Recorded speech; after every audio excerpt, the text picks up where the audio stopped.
understandbusinesswithme@gmail.com।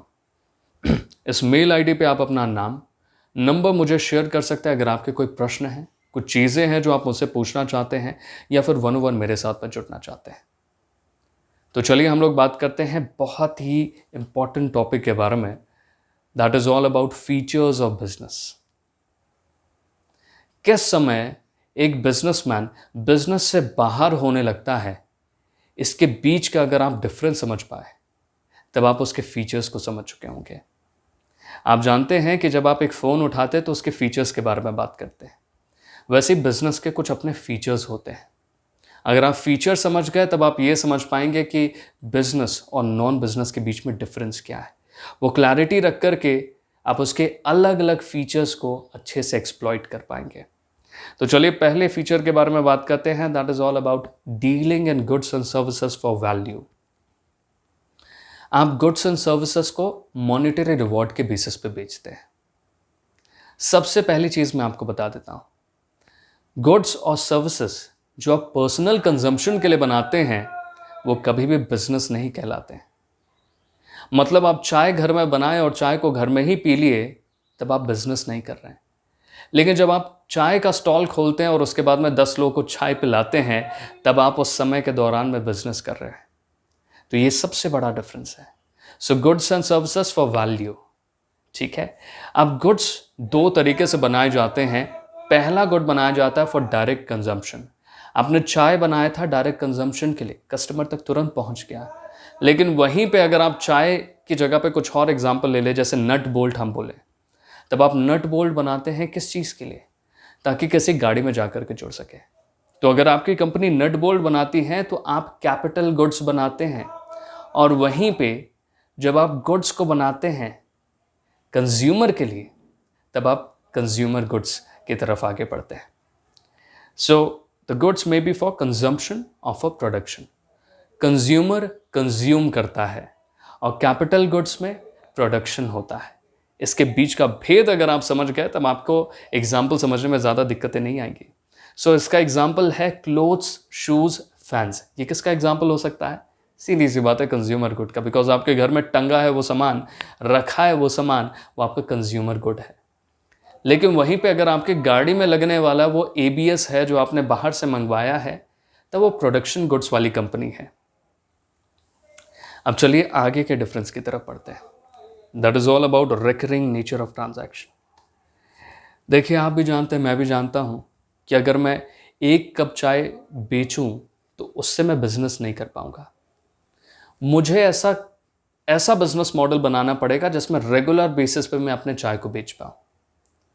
So business is always going to be recurring in nature, जहां पर regular basis पे transaction होते रहे। Buy sell buy sell buy sell जब regular basis पे होता है तब वहां पे बिजनेस हो रहा है।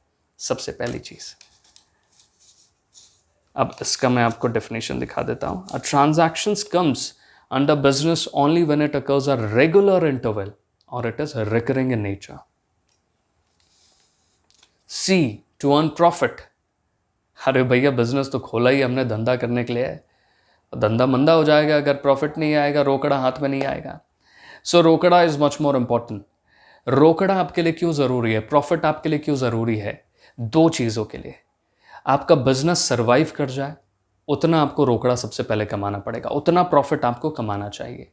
जब आप स्टेज पे खड़े होकर के एक लॉन्ग लास्टिंग इम्पैक्ट बना पाए तब आप सोचते हैं कि मैं बिजनेस को एक्सपैंड कैसे करूं। सो बिजनेस हमेशा दो तरीके में आपको नजर आएगा, एक सर्वाइव कर रहा होगा और एक एक्सपैंड कर रहा होगा। सो एक एंटरप्रेन्योर हमेशा सोचता है कि फ्यूचर में आने वाले वो क्या सारे तरीके हैं, वो क्या सारे अपॉर्चुनिटीज हैं जहां से मैं मॉनेटरी रिवॉर्ड जनरेट कर पाऊं। So profit is essential for the livelihood of the entrepreneur as well as survival and expansion of business. आप सर्वाइव करना चाहते हैं बिजनेस में और उसे एक्सपैंड करना चाहते हैं तो उसके लिए प्रॉफिट तो बहुत ज़्यादा ज़रूरी है। सो ये सबसे इंपॉर्टेंट चीज़ हो गई। अब चौथे पॉइंट की तरफ चलते हैं, इंक्रीज इन यूटिलिटी। कोई भी चीज़ आप क्यों बनाते हैं? ताकि वो यूजफुल हो। सो मैन्युफैक्चरर्स का काम क्या है कि वो मैन्युफैक्चर करे, वो एक रॉ मटेरियल को फिनिश्ड गुड में कन्वर्ट करे। मिट्टी की वैल्यू नहीं है साहब, लेकिन जब आप उस मिट्टी को घड़े में कन्वर्ट कर देंगे तब उसकी वैल्यू है, तब उससे मॉनेटरी रिवॉर्ड आप जीत सकते हैं, वहाँ से आप कमा सकते हैं। लेकिन जब तक वो मिट्टी है उसकी कोई वैल्यू नहीं है। सबसे पहले आप समझ जाइए कि मैन्युफैक्चरर्स अगर कन्वर्ट करते हैं रॉ मटेरियल को फिनिश प्रोडक्ट में, तब वो कहीं ना कहीं उसकी यूटिलिटी को इंक्रीज कर रहा है। वहीं पे अगर आप देखिए, जब होल सेलर ट्रांसपोर्टर मिलकर के उसको आप तक पहुंचाने की कोशिश कर रहे हैं, तब भी उसकी यूजफुलनेस यानी उसकी यूटिलिटी को बढ़ाया जा रहा है। सो business activities creates utility in one form और दी अदर। किसी भी तरीके से यूटिलिटी बनाया जा सकता है। या तो आप ट्रांसपोर्ट करके उसकी यूटिलिटी बढ़ा रहे हैं, या तो आप उसको रॉ से फिनिश्ड में कन्वर्ट करके उसकी यूटिलिटी बढ़ा रहे हैं।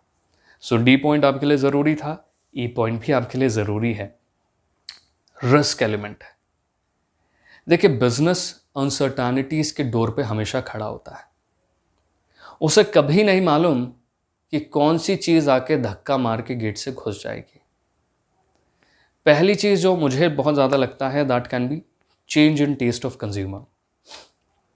कंज्यूमर का टेस्ट चेंज हो जाए, वो बोले कि भैया मेरे को ये माल नहीं, ऐसा माल चाहिए।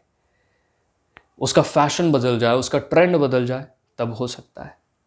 या फिर टेक्नोलॉजी में कोई चेंज आ जाए और आप उस टेक्नोलॉजी को अडेप्ट नहीं कर पा रहे हैं, तब दिक्कतें आ सकती हैं, रिस्क बढ़ सकता है। आपके एम्प्लॉयज़ को दिक्कतें आ गई और उसके बाद में वो स्ट्राइक पे चला जाए, या फिर पावर फेलियर का इशू आ गया, आग लग गई, चोरी हो गई, ऐसे कई सारे और एग्जाम्पल है जो आपके रिस्क एलिमेंट को बढ़ा देते हैं। एक चीज़ आप समझ आइए कि कुछ ऐसा रिस्क है जिसे आप ट्रांसफ़र कर सकते हैं from one person to another. उनमें से कुछ चीज़ें हैं इंश्योरेंस। जब आप थेफ्ट को या फिर फायर को कवर कर लेते हैं इंश्योरेंस के थ्रू में। लेकिन कई ऐसी चीज़ें हैं जो अभी भी अनसर्टेन हैं, जिस पे कोई इंश्योरेंस नहीं है।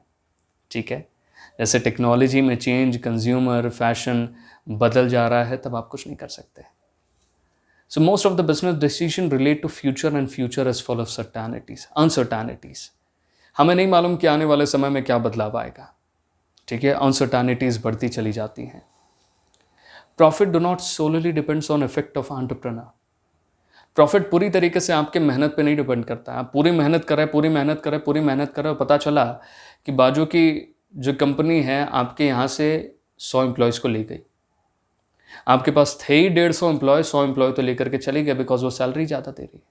तब आप क्या करेंगे? आप मेहनत तो पूरी कर रहे थे, लेकिन कुछ अनसर्टेनिटीज़ आपके सामने आ गए, जिसकी वजह से आपके बिजनेस अभी रिस्क के मोड़ पर आकर के खड़ा है। तो आपके लिए बहुत ज़्यादा ज़रूरी है इन 5 पॉइंट को समझ पाना। अगर आप इन 5 पॉइंट को समझ गए, तब आप बिजनेस को एक बेहतर तरीके से समझ पाएंगे। आपके दिमाग में क्लैरिटी होगी, आप फीचर्स को बेहतर समझ पाएंगे। अगर आपको ये वीडियो अच्छा लगा हो तो लाइक करें, तुरंत के तुरंत यार इसे सपोर्ट करो और अपने दोस्तों के बीच में शेयर करो। Thank you very much for giving your valuable time.